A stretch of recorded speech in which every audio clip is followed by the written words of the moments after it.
Malkani committee की report दिखाऊंगा।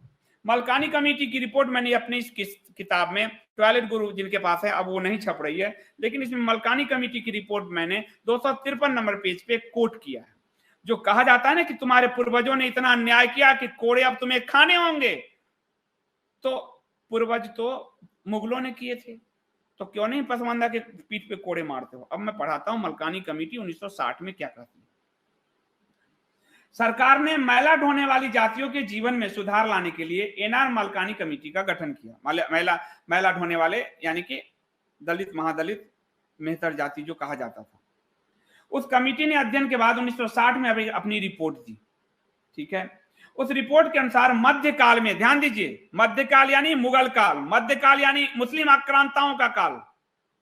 ये जो मैला ढोने की प्रथा मुस्लिम आक्रांताओं का दिया हुआ है, लेकिन उनको बचा के कोट पीठ पे कोड़े मारे जा रहे हैं सवर्णों के बच्चे को। ये सवर्णों के नहीं थे, ये मलकानी सरकार की रिपोर्ट में है। ये हम तो कर नहीं रहे अपने मन से कुछ भी, मनुस्मृति से उठा के। मलकानी कमेटी सरकार नहीं बनाई थी 60 में।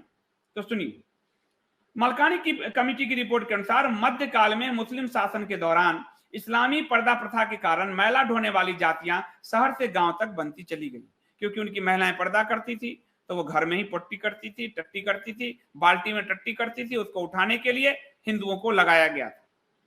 बाल्टी वाले शौचालय और उसे सिर पर उठाकर दूर फेंकने का प्रचलन मुस्लिम शासन काल के दौरान हुआ। युद्ध में हारे हुए लोगों को जबरदस्ती मैला ढोने के काम पे लगा दिया गया। ये सब ब्राह्मण और क्षत्रियों के बच्चे हैं जिन्हें दलित मेहतर कहा गया। युद्ध में हारे हुए को जबरदस्ती मैला ढोने के काम पे लगा दिया गया। बाद में इन्हें इनकी जातियों ने नहीं स्वीकारा कि अब तुम मैला ढो रहे हो।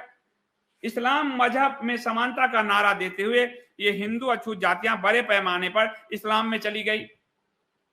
उन्हें उम्मीद थी कि इस्लाम अपनाने से अमानवीय कर्म से मुक्ति मिलेगी, लेकिन ऐसा नहीं हुआ। इस्लाम अपनाकर भी वो मैला ही ढोते रहे।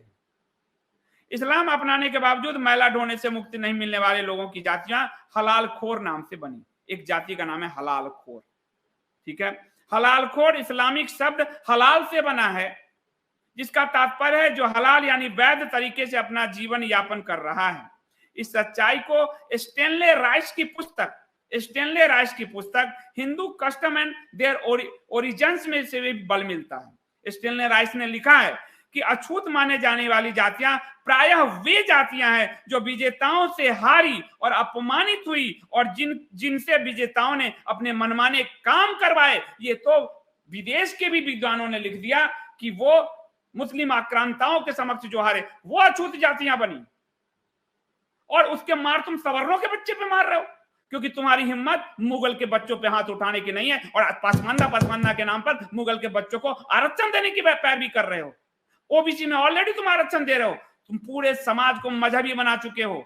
ये भारत का पॉलिटिकल क्लास पूरी तरह से हिंदुओं को गुमराह, और हिंदू गुमराह हो रहे हैं क्योंकि हिंदू पढ़ते लिखते नहीं। मैंने तो रिसर्च करके ये लिखी थी किताब।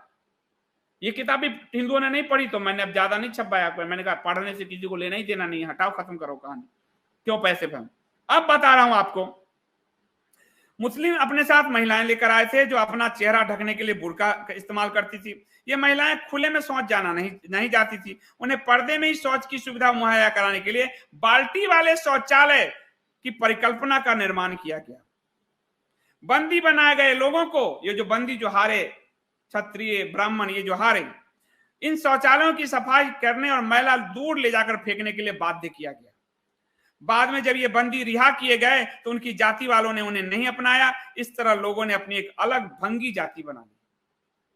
बाद में सम्राट अकबर, ध्यान दीजिए, जिसको आपको पढ़ाया जाता है कि बड़ा समानतावादी था, अकबर ने इनको मेहतर नाम दिया। ये जो मेहतर जाति है, ये मेहतर अकबर शब्द अब अकबर का दिया हुआ है, लेकिन सवर्णों के बच्चों के पीठ पे कोड़े मारे जाते हैं। ये मेहतर शब्द भी अकबर का दिया हुआ है। आपको इस पूरे भारत की सोसाइटी का पॉलिटिकल क्लास आपको मारने पर तुला है। बस आप पर केवल झंडे उठाओ और दड़ी बिछाओ, तुम्हारी औकात उतनी रह गई। पीछे पीछे हर पॉलिटिकल पार्टी के चलने के। उन्होंने कभी आपको नहीं बताया कि मेहतर जाति कैसे बनी, भंगी जाति कैसे बनी, हलालखोर जाति कैसे बनी। ये नहीं बताया आपको। इसलिए नहीं बताया क्योंकि उससे मुगल, उनके जो बाप हैं वो एक्सपोज हो जाते हैं। उनके बाप एक्सपोज हो जाते हैं। और भारत में तो हर पॉलिटिकल पार्टी का बाप वही है, उसी की वोट लेने के लिए मरते हैं, लार टपकाए घूमते हैं। इसलिए मारो सवर्ण के बच्चों को और जोड़ो दलित भीम मीम और कहानी करो ऐसे फर्जी केस डालो, ये कहीं किसी लायक ही ना रहे। क्योंकि ये ब्रिटिशर्स ने या मुगलों ने जिन्हें तौल तौल के देख लिया कि धर्म मिटने दे नहीं रहे। कोई तलवार से लड़ रहा है, कोई अनुष्ठान से लड़ रहा है, ये धर्म मिटने दे नहीं रहे, तो इन्होंने ये काम किया। आज आपको कोई बताएगा नहीं कि जाति पैदा किया हुआ मुगल काल का। और कहिए सरकार को कि मलकानी कमेटी की रिपोर्ट बाहर करो, ये नहीं कर सकते। और मलकानी कमेटी की रिपोर्ट पब्लिक डोमेन में है, आप भी सर्च कर लीजिए, पर वो इस पे बहस नहीं कर सकते। आरक्षण को या SC/ST एक्ट को लेकर सरकार बाहर निकाल के इस पे बहस करे ना, खुल के बहस करे, समाज अपने पक्ष रखेगा। नहीं कर सकते, कोर्ट में नहीं दे सकते, क्योंकि इससे पूरे इनके वोट का पैटर्न ढह जाएगा।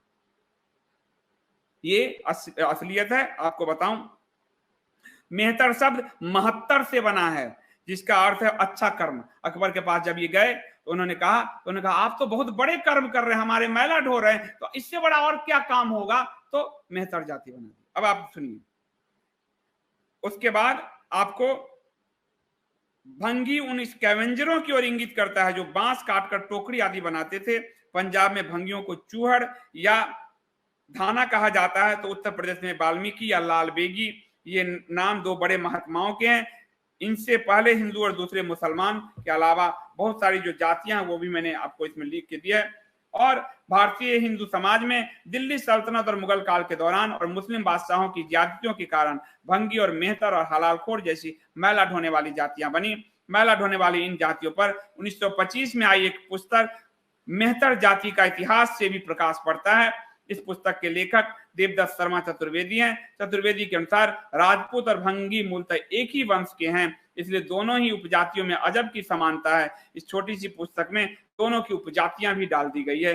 दोनों की समान जो जातियां, राजपूत ब्राह्मणों जो लड़े हारे, उनके साथ ये किया गया और बाद में समाज में ने भी नहीं स्वीकारा, तो आज समाज में उनके बच्चे मार खा रहे हैं। Malkani, Nagar, Stanley Rice, Devdutt Sharma, doctor Bindeshwar Pathak, इन सब के सबूत जो है आज भी सबूत के रूप में जिंदा हैं।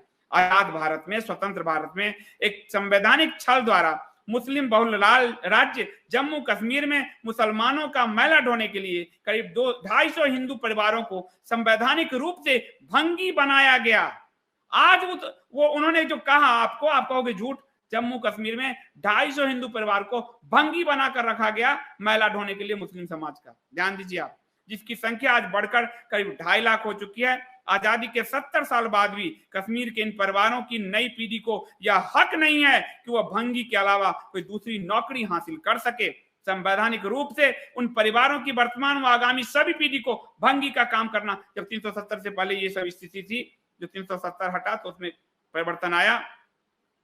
मुस्लिम शासकों ने मानव मल की सफाई के लिए हमेशा हिंदुओं का उपयोग किया और आज उसके मार तुम्हारे बाप दादा किया, मुसलमानों ने थोप दिया आपके सवर्णों के बाप दादा पे, और मार सवर्णों के बच्चे के पीठ पे पड़ रहा है। और ये भारत का पॉलिटिकल क्लास मुस्लिमों से भी वोट ले रहा है, सबसे वोट ले रहा है और आपको कोड़ा मार रहा है। SC/ST एक्ट आपके बच्चों के पीठ पर कोड़े की दर्दनाक दास्तान है, दर्दनाक दास्तान है, जिसको इस सरकार ने, मोदी सरकार ने और मजबूत किया। 303 सीट लाकर भी जिस सरकार ने, जिसको सुप्रीम कोर्ट ने को कहना पड़ा कि जीवन का अधिकार भी आप हमें नहीं तय करने देते, उस सरकार ने इसको और मजबूत किया। ये है आपकी सच्चाई।